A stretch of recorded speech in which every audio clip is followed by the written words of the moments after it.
नमस्कार, मैं हूं विवेक शर्मा और अब हरियाणा समाचार विस्तार से। हरियाणा मंत्रिमंडल ने प्रदेश में गुजरने वाले राजमार्गों पर स्थित टोल प्लाजा की दरें घटाने का फैसला लिया है। इसलिए हुड्डा कैबिनेट में टोल नीति में संशोधन को मंजूरी दे दी गई है। आज चंडीगढ़ में मुख्यमंत्री भूपेंद्र सिंह हुड्डा की अध्यक्षता में कैबिनेट की बैठक में ये फैसला लिया गया। इसके अलावा कई और अन्य अहम फैसले भी लिए गए। हरियाणा के मुख्यमंत्री भूपेंद्र सिंह हुड्डा की अध्यक्षता में मंगलवार को चंडीगढ़ में हुई मंत्रिमंडल की बैठक में प्रदेश में नई टोल नीतियों को मंजूरी दी गई है। ये टोल नीति 14-15 अगस्त 2014 की मध्य रात्रि से लागू की जाएगी। टोल की बात चल रही थी। टोल की एमओयू किया है, संशोधित जो है टोल नीति पास की है कैबिनेट ने। संशोधित टोल नीति 14-15 अगस्त 2014 की मध्य रात्रि से लागू हो जाएगी। संशोधित टोल नीति के फलस्वरूप लोगों को विभिन्न टोल प्लाजा के लिए छूट सुविधा दी जाएगी।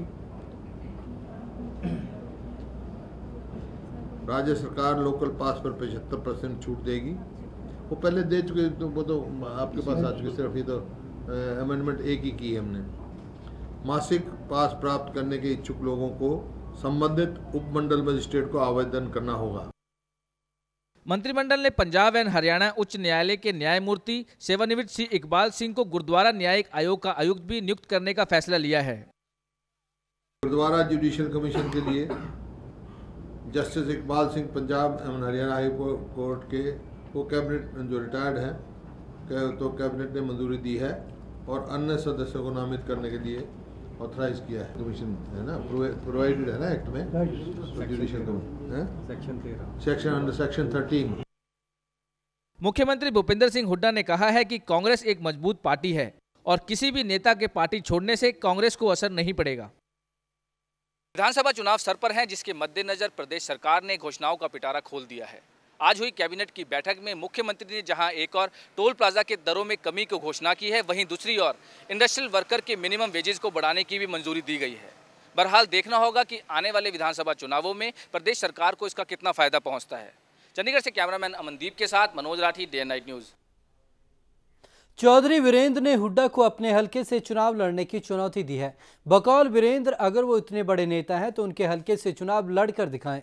वीरेंद्र ने कहा कि जींद रैली में एक बदलाव का माहौल होगा। सियासी जमीन तलाशने में लगे कांग्रेस के वरिष्ठ नेता वीरेंद्र सिंह ने कहा है कि उन्होंने कभी भी खुद के भाजपा में जाने की बात नहीं की और न ही भाजपा नेता अमित शाह को जींद रैली में आमंत्रित किया। बकौल वीरेंद्र, ये सब कार्यक्रम एक युवा संगठन के बैनर तले हो रहा है और उन्हीं के द्वारा पोस्टर में उनकी फोटो मुख्य अतिथि अमित शाह के साथ लगाई गई है। वीरेंद्र ने साफ किया कि जींद रैली में एक बदलाव का माहौल होगा। एक सवाल के जवाब में उन्होंने कहा कि वो सीएम बनने का पिछले 23 साल से प्रयास कर रहे हैं और आगे भी करते रहेंगे। वीरेंद्र सिंह ने इस मौके पर मुख्यमंत्री हुड्डा को भी जमकर कोसा और उन्हें अपने हलके से चुनाव लड़ने की चुनौती भी दी। उन्होंने कहा कि 5 बार हारने वाले हुड्डा परिवार के लोग इतने बड़े नेता हैं तो वो उनके हलके से एक बार चुनाव लड़कर देख लें। जो बंदा 5 बार चुनाव हारे, मुख्यमंत्री और उसके परिवार के लोग, उनसे जरा पूछ के देखो कि आप 5 बार कैसे हारे हैं। वीरेंद्र सिंह वो नहीं है। और वीरेंद्र सिंह तो ये कहता है कि अपने घर में सभी मियाँ मिट्ठू बनते हैं।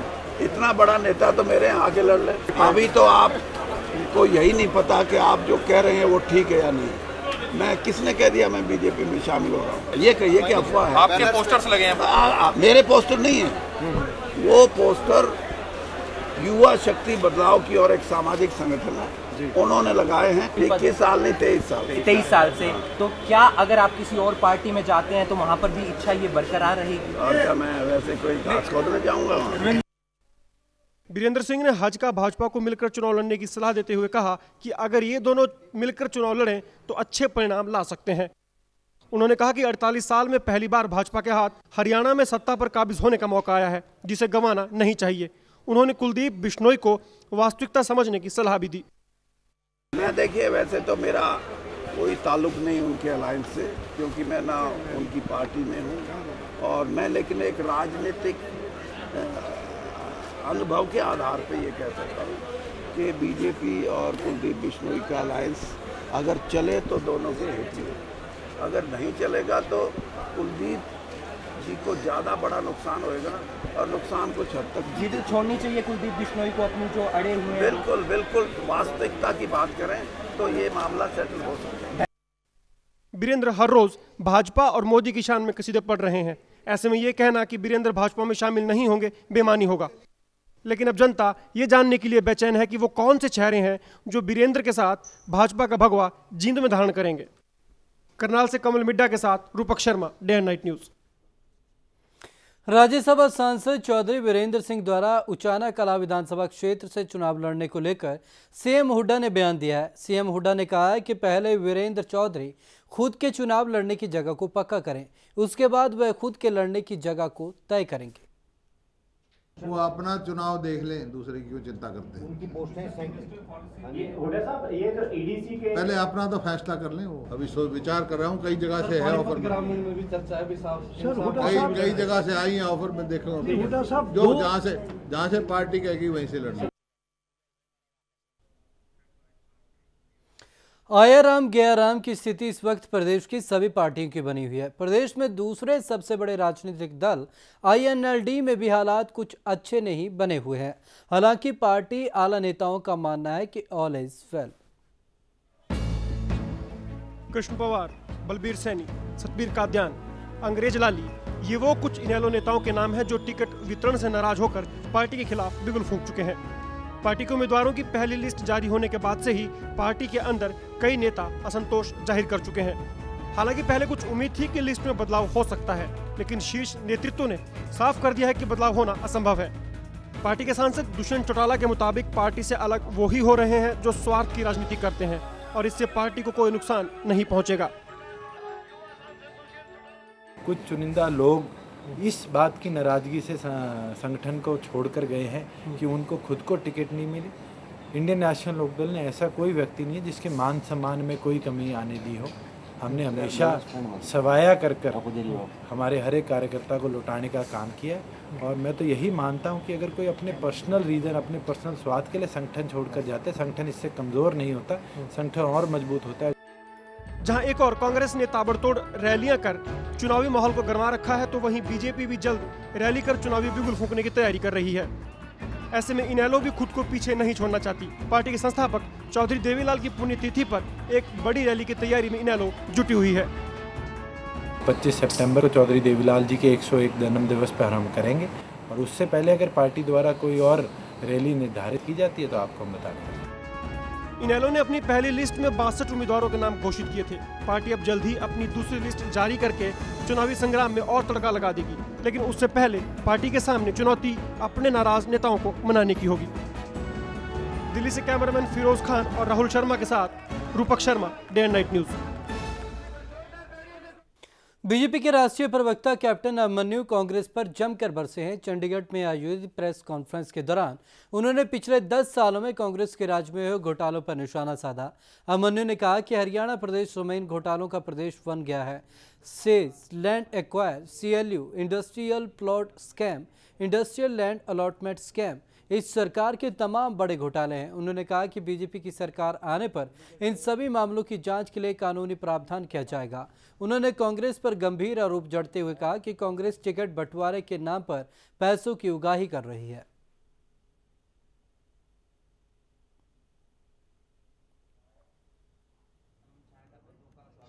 पिछले 10 वर्ष के कार्यकाल में लगभग 15,500 करोड़ रुपए की EDC हरियाणा सरकार ने कलेक्ट की है।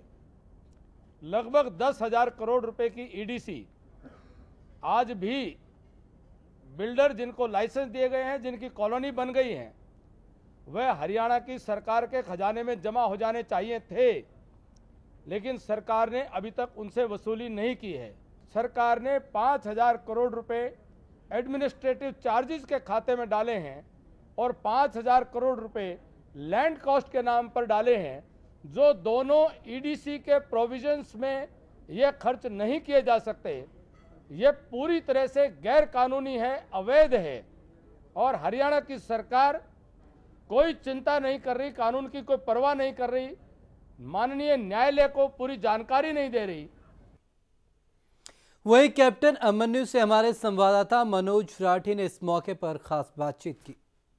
भाजपा के राष्ट्रीय प्रवक्ता कैप्टन अभिमन्यु हमारे साथ हैं। अभिमन्यु जी, जिस तरह से आपने घोटालों की बात की है, प्रदेश सरकार में काफ़ी घोटाले, ईडीसी का घोटाला जो आपने सामने लाए हैं, संक्षेप में बताइए आखिर घोटाला है क्या?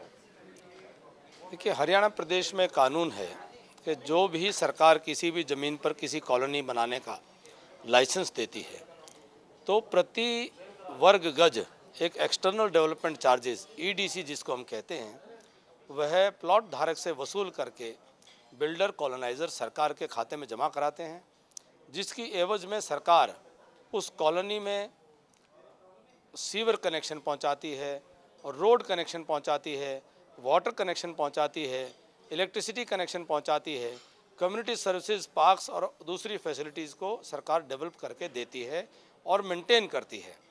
ऐसा लगभग 15,500 करोड़ रुपया पिछले 10 सालों में जमा कराया गया और वह पैसा केवल जो मद मैंने उल्लेख किया उसमें खर्च किया जा सकता है। सरकार ने कानून को ताक पर रख करके 5,000 करोड़ रुपया लैंड कॉस्ट के खाते में इस्तेमाल करा दिखाया है और लगभग 5,000 करोड़ रुपया एडमिनिस्ट्रेटिव चार्जेस के खाते में खर्च किया दिखाया है, जो पूरी तरह से गैर कानूनी है। इस 15,500 करोड़ रुपए में से जो सरप्लस मनी सरकार दिखा रही है वह बैंकों के खातों में जमा है, जो जनता के विकास के लिए उपयोग होना चाहिए था। वह पैसा पूर्वोत्तर तक के बैंकों में जमा है। लगभग 10,000 करोड़ रुपया और जो बिल्डर और कॉलोनाइज़र से अब तक वसूल हो जाना चाहिए था, सरकार उसको वसूलने में आनाकानी कर रही है। सरकार की बिल्डर्स के साथ कौन सी साठगांठ है, कौन सी साजिश के तहत ये पैसा वसूला नहीं जा रहा है।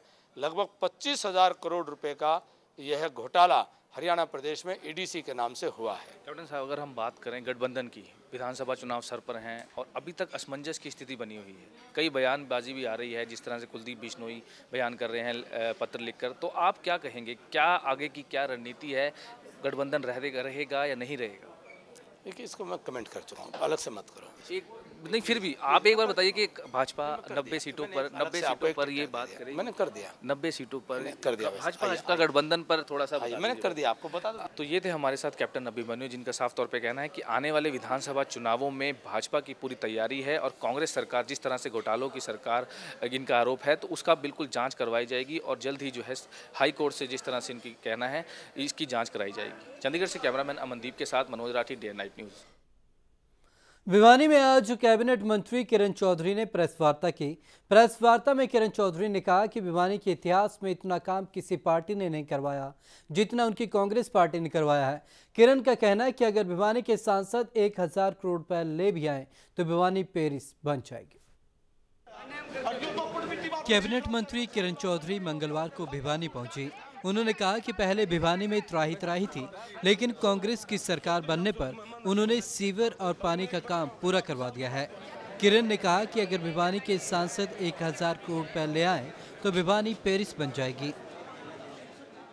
अगर हमारे इलाके के अंदर 1,000 करोड़ भी हमारे एमपी साहब यहाँ पे लाने में सक्षम हो जाएं, तो आप समझ सकते हैं हमारा इलाका 5 साल के बाद पेरिस बन सकता है। कांग्रेस में मच रही भगदड़ के बारे में बोलते हुए किरण ने कहा कि ऐसा केवल कांग्रेस पार्टी में नहीं बल्कि सभी पार्टियों में ऐसी हलचल मची हुई है। उन्होंने पार्टी छोड़ने वाले नेताओं को मौकापरस्त करार दिया। कांग्रेस से क्यों हर एक जगह बची हुई है, 9 लोग भाग रहे हैं, सारे भाग रहे हैं, जो कोई इधर भाग रहा कोई उधर भाग रहा है। ये तो चुनाव के टाइम देखो सुनो, चुनाव के टाइम सब होता है। ये भगदड़ मची नहीं। हमारे 10 साल से हमारे सीपीएस साहब थे, मौज करी कांग्रेस पार्टी में, मौज करी 10 साल, फिर के भाग गए। तो भागदड़ बीजेपी में भी वही है, कांग्रेस में अकेला कांग्रेस अलग नहीं है, बीजेपी में वो है, चौटाला में वो है, कांग्रेस में तो ये तो चलता है। जो मौका परस्त लोग हैं वो ये काम करेंगे। कांग्रेस की टिकट विंडो में अभी तक आवेदन न किए जाने पर उन्होंने कहा कि अगर पार्टी उन्हें टिकट देती है तो वह चुनाव लड़ेंगी, नहीं तो जिसे भी टिकट मिलेगा वह चुनाव लड़ लेगा। किरण से जब चौधरी वीरेंद्र सिंह की जींद रैली के बारे में पूछा गया तो उन्होंने वीरेंद्र को कांग्रेस का वरिष्ठ नेता बताया। जींद में वो रैली कर रहे हैं, कभी हम भी रैली करेंगे, कोई उसमें क्या है, रैलियां तो सबकी चलती हैं। अब तो चुनाव का टाइम है, रैलियां ही होंगी और क्या होगा। अगर वो बीजेपी में जाते हैं तो कांग्रेस को कितना नुकसान है? देखो वो हमारे वरिष्ठ नेता हैं, इसमें कोई शक की बात नहीं है। और क्या कहते हैं, अब उनकी मजबूरी रही होगी कोई ना कोई। बहरहाल किरण चौधरी ने चुनावी ताल ठोक दी है। भिवानी में अनदेखी को लेकर वह पहले भी मुख्यमंत्री हुड्डा पर निशाना साध चुकी है, लेकिन अब वह अपने काम गिनाती नजर आ रही है। भिवानी से सतपाल पंघाल के साथ Vivek Sharma, day and night news. Gurgaon में स्पेशल इकोनॉमिक जोन के लिए करीब 10 साल पहले अधिकृत की गई भूमि के मामले में पंजाब और हरियाणा हाईकोर्ट ने हरियाणा सरकार से हिसाब मांग लिया है। गौरतलब है कि हरियाणा राज्य औद्योगिक विकास निगम द्वारा करीब 3700 एकड़ भूमि को अधिग्रहित किए जाने की योजना में काफ़ी सारी जमीन को भूमि अधिग्रहण की प्रक्रिया से निकाल दिया गया था। इस मामले में हाईकोर्ट में दायर की गई दर्जनों याचिकाओं में कहा गया है कि हरियाणा सरकार अब इस जमीन पर ग्लोबल पार्क बनाने की बात कह रही है, जबकि उनकी जमीनों को नए भूमि अधिग्रहण कानून के तहत अधिग्रहित किए जाने की मांग कर रहे हैं।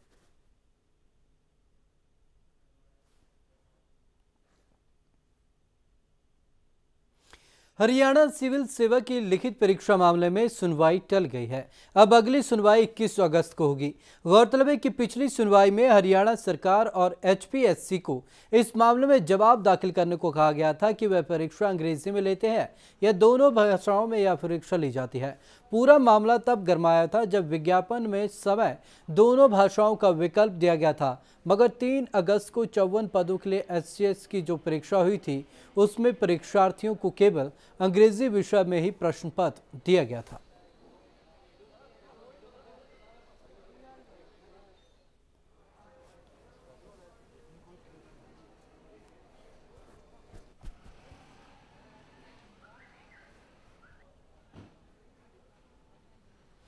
पूर्व केंद्रीय मंत्री कुमारी शैलजा के आवास में सर्वेंट क्वार्टर में मिली लाश के मामले में एक 35 वर्षीय खानसामे को गिरफ्तार किया गया है।